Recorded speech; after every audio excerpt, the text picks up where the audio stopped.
Hello, my name is Trish Karen from the IChemE Safety Centre, and welcome to our ISC webinar this afternoon or this morning, Remembering Bhopal, What Have We Learnt? This is the first in an IChemE Safety Centre series of webinars. Joining me today I have Fiona McLeod and Mark Halewood, who will speak later in the webinar. Both Fiona and Mark are members of our Loss Prevention Bulletin editorial panel, and they were both instrumental in the production of the December 2014 edition of Loss Prevention Bulletin, which is dedicated to the Bhopal tragedy, and that can be downloaded free from www.icheme.org/LPB. So let's get started on a little bit about the event to start with. So I'm just going to take you through some of the facts of the event that occurred on that fateful evening of December 2nd in 1984, then following through the actual release of the toxic gas in the early hours of December 3.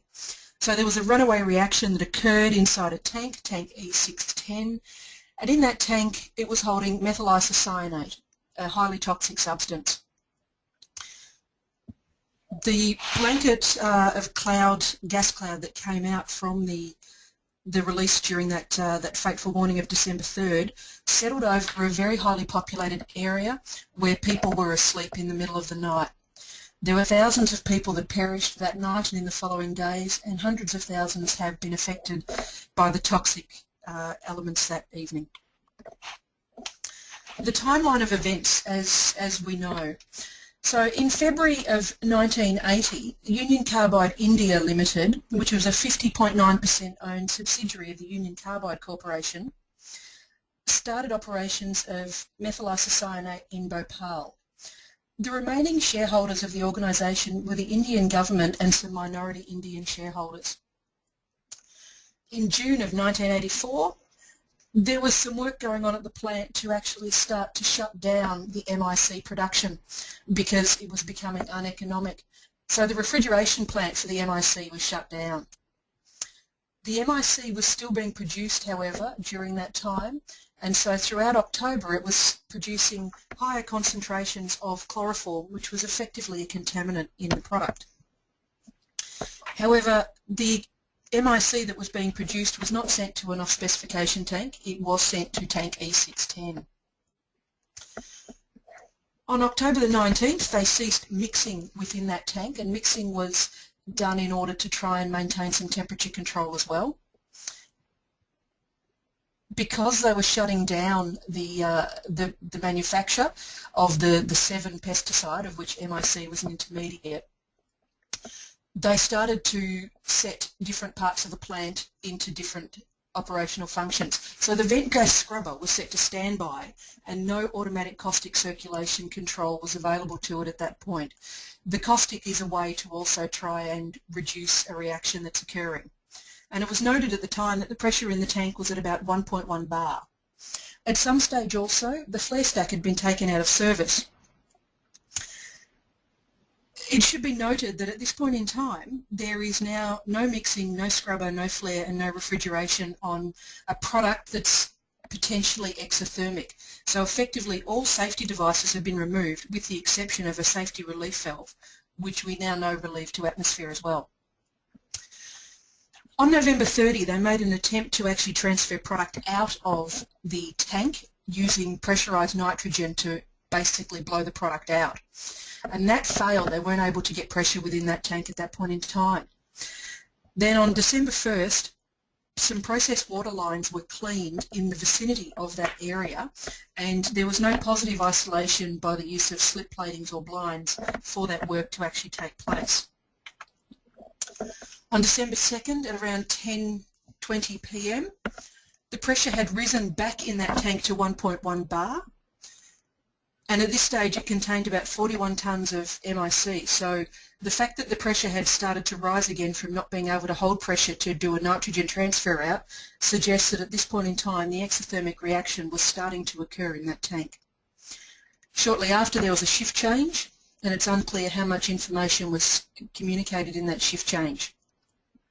At about 11 p.m. the pressure rose to 1.7 bar, and there was starting to be some detection of MIC in the process areas, but they were unable to determine the exact source of it. It should be noted 1.7 bar was still in the normal range of pressure for that tank. However, the pressure was rising. On December 3, in the early hours, 12:15, there was a gas release that occurred near the vent gas scrubbers and the MIC process cylinder filters. At this stage, the pressure has risen to about 3.1 bar and then eventually to 4.8 bar. There was no temperature alarm because that had been disconnected when the refrigeration system was turned off, but operators in the field noted that there was radiating heat coming from the underground tanks and a rumbling sound and a screeching of the safety valves. At this point, they attempted to start the vent gas scrubber circulation pumps. When a superintendent arrived at the particular area of the plant, it was certainly noted that there was a high concentration of MIC in the air. At 12:45, they stopped operations in the derivatives unit. That's the unit that received the MIC for further processing. And at 1 a.m, they sounded a toxic gas alarm. They attempted to try and use some fire water towards the vent gas scrubber. However, it's uncertain whether the water actually was able to rise that high to hit the gas stream coming out. They also directed some water onto the tank itself, and there was steam seen rising from the shell. So the tank was certainly at a very hot temperature by then. The safety valve reseated at some stage between 1:30 and 2:30 a.m. There are a number of theories about what actually caused the ingress of water into that tank, which resulted in the exothermic reaction. No one definitive theory has ever been proved as to the actual cause of the incident. I'll just briefly take you through what those four theories are over the next few slides. The first one is a water washing theory, which suggests that water entered the tank during that water washing activity where no slip plate was installed. However, the water would have had to have travelled some 150 metres horizontally and 7 metres vertically to have entered the tank through multiple valves, which were later found to be functioning and therefore potentially closed. So this particular theory does have some issues with potentially how it could have occurred. It's also thought that the water pressure that was able to be generated could not have worked against 7 metres of head. The sabotage theory was that water was deliberately put into the tank in an attempt to sabotage the operation in some way by connecting a water hose through to the pressure indicator tapping on the inlet line into the tank. This particular theory was the one that was presented by the Union Carbide Corporation following a report that Arthur D. Little did on their behalf. However, no individual saboteur was ever identified for that particular incident. The decomposition theory is the idea that over many weeks water accumulated in tank E610 via various different paths, in particular through the vent gas scrubber, which was not functioning and therefore potentially could have resulted in some water flowing back through that. The nitrogen mix-up theory is the idea that perhaps they intended to use nitrogen to continue to either blanket the tank or to pump out the tank, but inadvertently connected the wrong hose to the wrong fitting and put water into the tank at that point in time. So you can see there's four quite substantially different theories as to how the water ended up into that tank, resulting in the exotherm that occurred. In terms of the mitigation, there were potentially a number of things that could have lessened the impact of this particular incident. So, for example, there was 40 tonnes of MIC within tank 610. The tank was meant to be kept under 50% full, but it was actually almost 80% full. So this increased inventory would have increased the consequences of the release. The vent gas scrubber was not operating. Had the vent gas scrubber been operating, it may well have reduced some of the toxic content of the gas that was released. Had the refrigeration system been operating and with temperature indication, it may have been possible to prevent or control the reaction in some way. Had the flare been connected, it may have been possible to have combusted some of the gas and therefore reduced some of the toxic release. And there is a thought that perhaps if emergency water had been fitted to the vent stack, the gas cloud coming out could have been diluted prior to reaching the ground level, where it then started to affect the people within the vicinity. So you can see there are a number of potential things that could have resulted in this situation being a lot less significant than it actually turned out to be. In terms of the lessons from Bhopal, there are certainly many to be learnt. When we look at corporate governance, particularly in subsidiaries and joint ventures, and understand how we operate in different operating environments with different cultures, different standards and different requirements, really focusing on that overall governance to make sure that we do not accept operating at levels in other countries that we wouldn't accept in our own country. In terms of the technology selection, making sure that we take into account the technology availability and use within the geographies that we're working, and that has a cultural impact as well, where we have facilities where we use a lot of labour versus facilities where we don't use very much labour at all.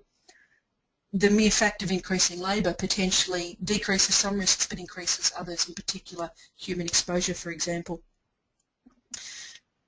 The concept of inherently safer design techniques and this idea of what you don't have can't leak. So this is about, did they really need to have the MIC? There's actually two different reaction methods to make the product they were making, one of them using MIC and one of them not. So first of all, there was a cleaner, safer technology potentially. But in addition to that as well, because the MIC was an intermediate, it could have been consumed as it was produced rather than stored, and stored at quite high quantities as well. Inspection and maintenance and repair in a financially constrained world can certainly have a big impact. And the fact that we need to understand that ageing assets actually need more maintenance, not less, and their maintenance, inspection and repair needs to be to original build standard, not to a lesser standard, because if the facility is running down in its operations is not a good reason to not maintain it. It also introduced the idea of some land use planning issues, which, following on also from various other incidents such as Flexborough and Cerveso, it certainly had some big ramifications around where plants are located, how close they're located to people, and how close people are allowed to move to the plants.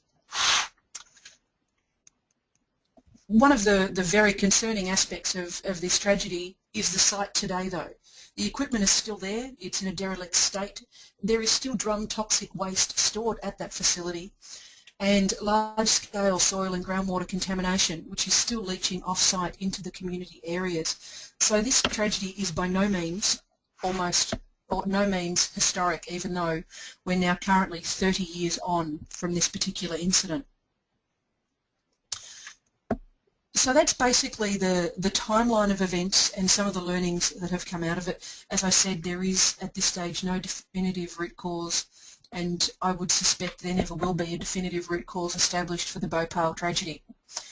What I'd like to do now is move into the panel discussion with our panellists Fiona McLeod and Mark Harwood, and we've actually got some questions that I'll pose to them to start to talk about some of their thoughts or recollections about Bhopal.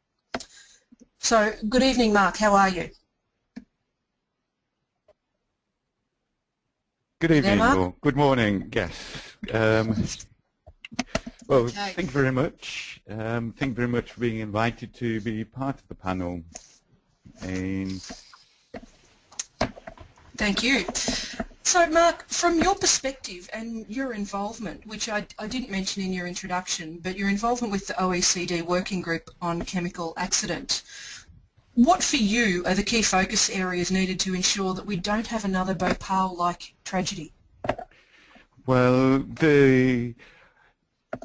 for the listeners that may not know the OECD, it's an intergovernmental organisation of the industrialised countries, and we have a working group on chemical accidents, which was established following Bhopal, following the Sandoz accident in Switzerland, But since its founding, it's cooperated and supported the United Nations Environment Programme to share with developing economies.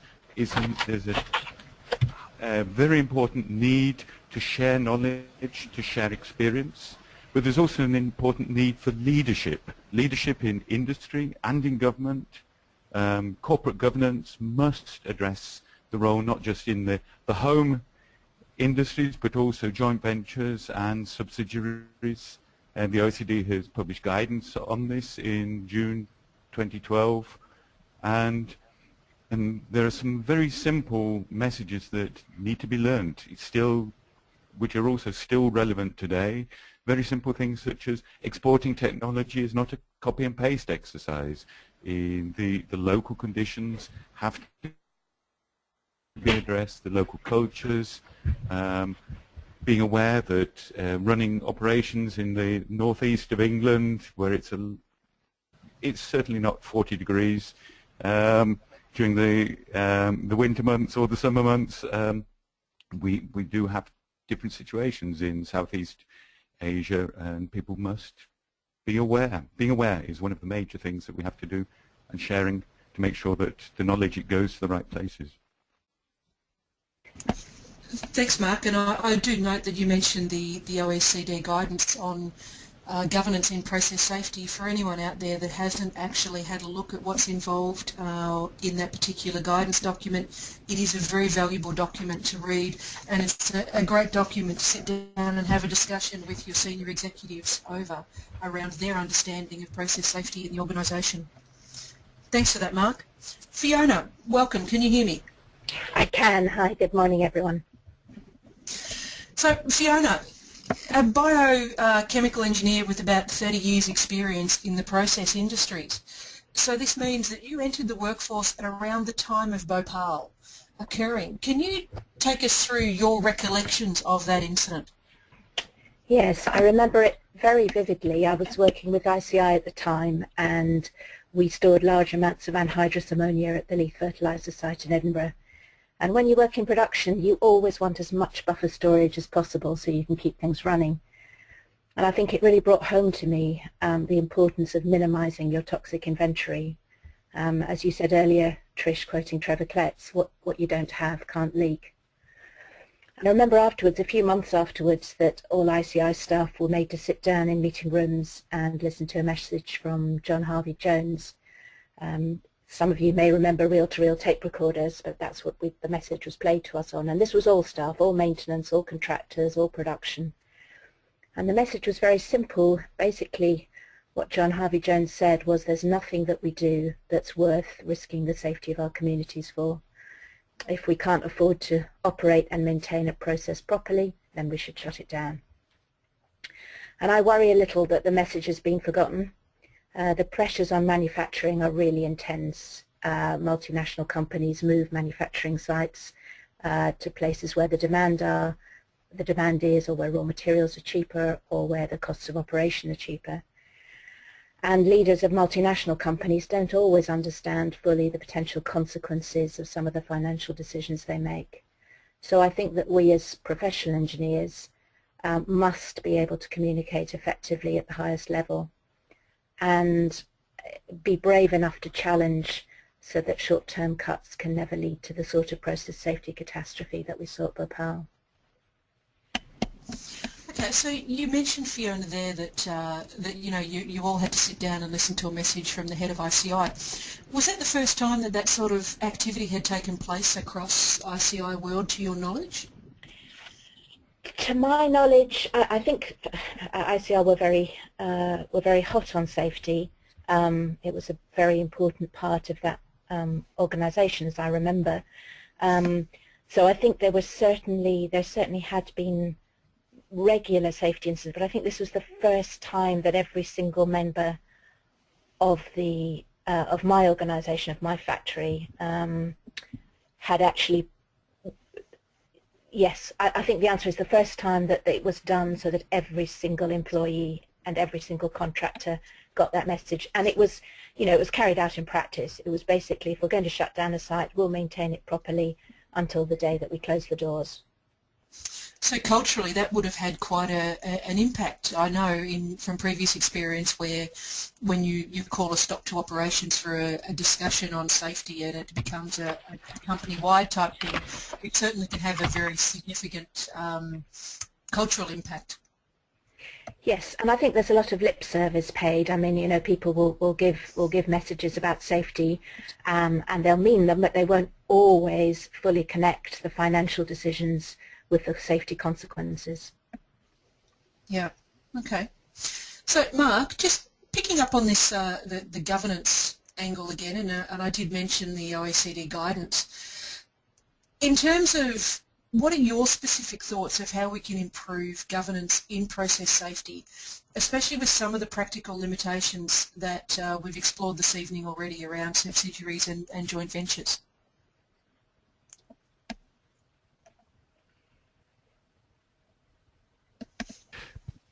I personally think it's about people. It comes down to individuals, and I'd like to highlight perhaps three groups. I see as being individuals within government, for example, when supporting export investments, actually requiring inherently safer approaches, safety standards equivalent to those in industrialized countries, and making sure that it's not looking just for the profit, the extra dollars, for their own national industries, when enterprises are developing new locations in new economies. It's about personal responsibility. It's about those individuals in industry. Senior managers must develop, as Judith Hackett, past president of the IChemE, said, a condition of chronic unease. They should be concerned and understand that process safety is a continuous cycle of improvement. You don't just reach safety on a Thursday afternoon and say, well, we can go home for the weekend now and everything's done. It's a continual assessment and looking and monitoring, being aware that if you stop watching, things could and very, very rapidly deteriorate. And it's about, I believe, the most important group is about those individuals who are chemical or process engineers, most of the membership of IChemE, who actually have the knowledge to question proposals, question designs, question changes in operation. Because if a few engineers have been prepared to say no at various stages in the run-up to the Bhopal disaster, then this event may never have occurred in the way it did. People have to look very, very carefully when proposals are made to run down a site towards closure. Then there needs to be very, very careful thinking about how this is going to happen. If new operations are going to be exported to another corner of the world or even a different part of your own country, and you're sent as a chemical engineer to go and start up the plant, then there have to be questions asked about, well, do the people understand what they're doing? Has the plant been built in the way that it was originally designed? Are we going to operate it according to design? Where have the changes happened? And what has this done to the safety concept of the site? So it's very, very much about individuals. The plant doesn't think for itself, and it's about responsibility and awareness. And I come back to sharing with each other, sharing experience of things that work, things that don't work. And the loss prevention bulletin in the IChemE is one of these opportunities, but there are many opportunities. And very often chemical engineers are seen as being engineers who do complicated things with numbers, and the communication, as Fiona has said, doesn't always get the attention that it perhaps needs. And chemical engineers need to develop a way of talking to business managers, to those who take the financial decisions, and explain to them that cutting the number of people on a shift could actually mean that they have a potential for losing the whole plant.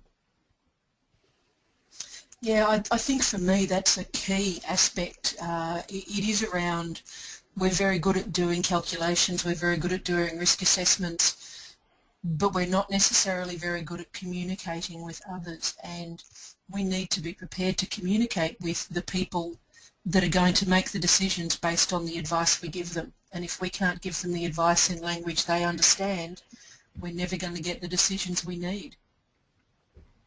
So I think that's a very important aspect of it as well. Okay, so Fiona, you have done one of the things that certainly not that many other process engineers have probably done. You've had the opportunity to go and visit the Bhopal site and done some investigation and research yourself into that particular incident. Can you share with us how that has changed your views on process safety as it's developed over the last 30 years? Yes, I'll try. I mean, I have to say I love India, and I've visited many times. I've worked there, and this is my visit to Bhopal. I have to say was one of the highlights of my many visits to India. I mean, Bhopal is the most beautiful town. It really took me by surprise, and also a very sophisticated town. It's got a very rich cultural life and wonderful museums, and I thoroughly recommend a visit to anyone who finds himself in India.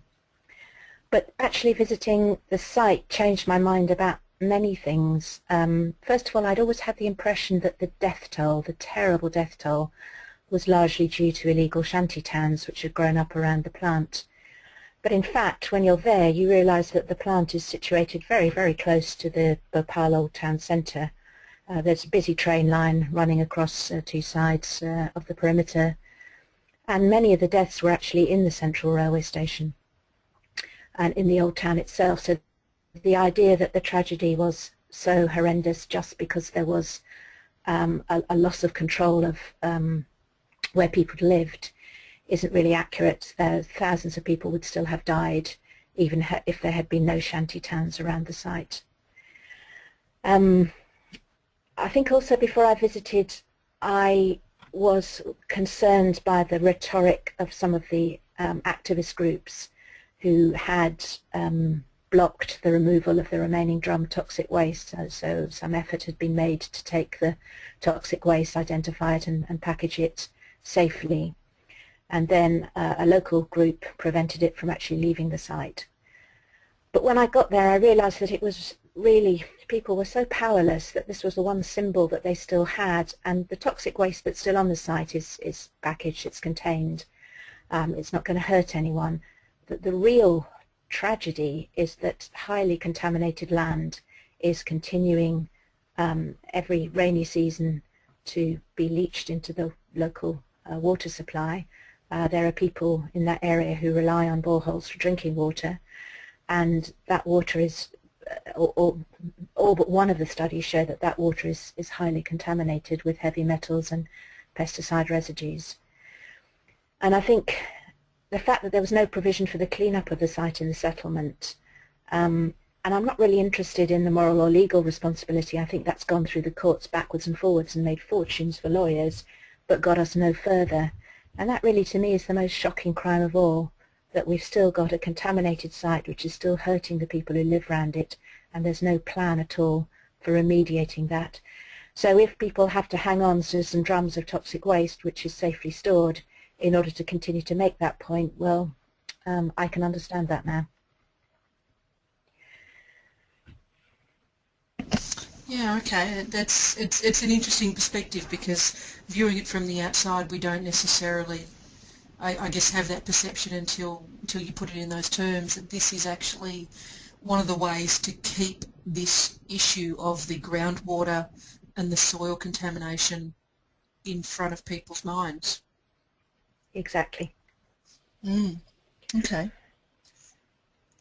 I think the other things that I've thought about since then, Tricia, is that how important it is that senior executives are accountable for the safety of operations, and really without boundary or border. I think when we were discussing this before, I mentioned that if you look at the treatment of BP, a company that tried to do the right thing over the Deepwater Horizon accident and really got taken to the cleaners in the USA, and you compare that with the behaviour of Union Carbide, which tried to obfuscate and divert blame and escaped very lightly as a result, you have to ask yourself if a narrow national legal framework is fit for purpose in a multinational borderless world. In the end, individuals and groups are driven by self-interest, and unless we make the consequences of accidents punitively high, companies won't necessarily take the serious steps that they need to avoid them. Somebody in Bhopal said to me that each seal in Alaska after the Exxon Valdez disaster in 1989 had hundreds of times more money lavished on them than any single survivor of Bhopal, which is shameful, really. Yes, and it's also it's an interesting question you raised there about the legislative frameworks, and we're certainly starting to see a lot more questioning on a global basis of what are potentially the better legislative frameworks to use. The Chemical Safety Board in the US have actually released a video on their remembering of Bhopal and the different elements of the US law and how Bhopal actually changed some of the ways they do things. And the CSB have also used that as a call for the adoption of more performance-based legislation versus a prescriptive-based, which obviously is something that the CSB has been talking about for quite some time now. So I thought that was quite interesting, and I think that then really does come down to your point about the idea of narrow legal frameworks versus potentially a multinational type framework. I guess, Mark, from the OECD, what's your perspective on that? Well, that's an interesting question for me personally, because I've been involved in two pieces of work. One is the OECD publications on chemical accident prevention, preparedness and response. They have something called the guiding principles, which covers all aspects, and they're principles, it's not regulation, suggesting to companies, to industry, to the public sector, to NGOs, how their role, their activities influence the opportunity for preventing, preparing and dealing with chemical accidents. And they also have guidance on developing safety performance indicators. But on the other side, the United Nations Environment Programme has developed something which is called the Flexible Framework Initiative.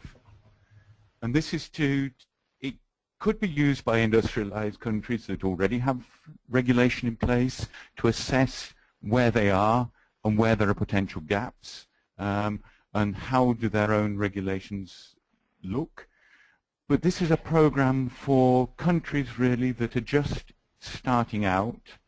They don't have to be in Southeast Asia or Africa. They might be even countries such as I've been aware that Australia and New Zealand are not countries that have what you might call very old major accident regulation.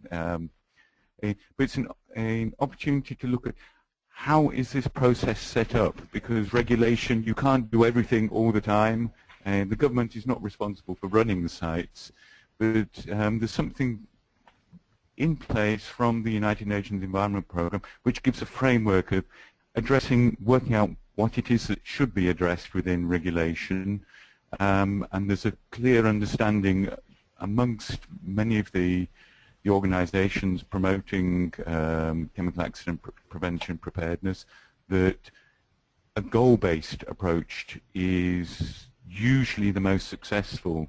The US have been talking about this for many, many years, and it takes a long, long time to change any regulation in the US. Whether anything will happen, we don't know. But I think we should all look at our own situation, and if there is an opportunity to support countries that are looking at developing regulation, and I think this is also an opportunity to make sure that the future Bhopals don't occur. India has developed regulation, but Indian regulation is highly complicated and set in a culture which is complicated by historical situations. Being part of the British Empire has not left them always with the most simple legacy of rules and controls, but there are tools there to develop regulations, but again, it's a question of people picking it up and doing it. Saying what we need is not going to get us anywhere. It's actually changing is going to be the important message. Yes, and I think one of the roadblocks that we tend to face as well when we start to talk about the idea of the goal-based or performance-based legislation is this misnomer that it's actually self-regulation, and I hear that quite often, and it's most certainly not self-regulation. I know we actually have quite a few regulators on the webinar at the moment, and it to me is vitally important to make sure that you have a strong, competent regulator that challenges, and a performance-based regulation is not an excuse to not have inspections and not have regulators, because any regulatory regime will fail under those conditions, I think. But you give it the best chance of succeeding when you actually do have a good, strong, competent regulator that is able to challenge in very effective ways. And there certainly is a lot of global development around changing the way that we regulate major hazard facilities around the world at the moment. Also, obviously, with the changes in Seveso 3 coming out in the EU as well. So it's certainly an ever-changing space in regulation. So thank you very much, Fiona and Mark. Do either of you have any final words that you'd like to share with us before I sort of move on to the last slide? I think I'd like to just reinforce what Mark said earlier about how important it is for professional engineers to think about how we communicate, both with non-technical people, that might be our neighbours near our factories, or with senior members of our companies, with members of the board. And as I think Mark made the point very well, that as the experts, we often have the knowledge, and it's trying to make sure that we share that knowledge in a way that is meaningful to the people who are making sometimes extremely difficult decisions. Mm. And perhaps adding to that, regulators also they employ chemical engineers, process engineers sometimes, but they also need to learn to communicate with each other. One of the things that has been very, very successful in Europe is something called the Mutual Joint Visit Programme, where inspectors from various EU countries are able to meet up and talk for 2 days about one particular topic. It could be change of ownership, it could be safety management systems of international corporations, or accident investigation.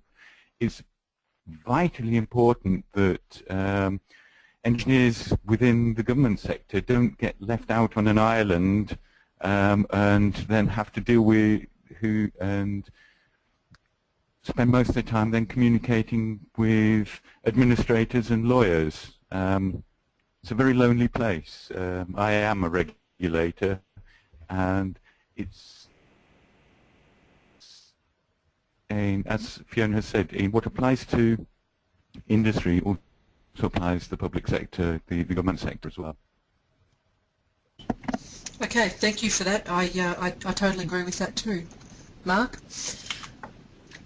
So just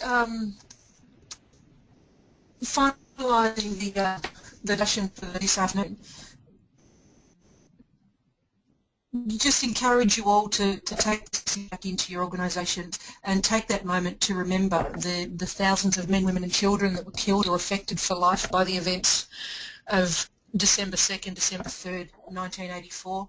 30 years ago, but certainly still very fresh in the minds of a lot of people, particularly around that area. We need to make sure we keep it fresh in the minds of our industries as well, so that we can remain ever vigilant and not let this type of incident occur again.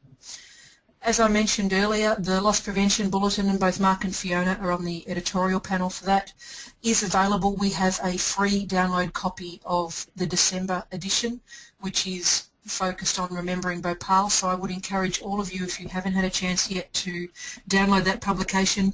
It's an exceptionally good read in any edition, but this one in particular, focusing on Bhopal, is well worth reading. There's also some very interesting photos that Fiona has published in there as well of her visit, and I certainly wasn't aware of the surrounds of the Bhopal area because I'd only ever associated it with the view of either the people escaping or the derelict site.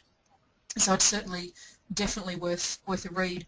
Thank you very much for your attention. Thank you for phoning into the webinar, and thank you to our speakers Fiona and Mark. All the best. Thank you. Thank you. Goodbye.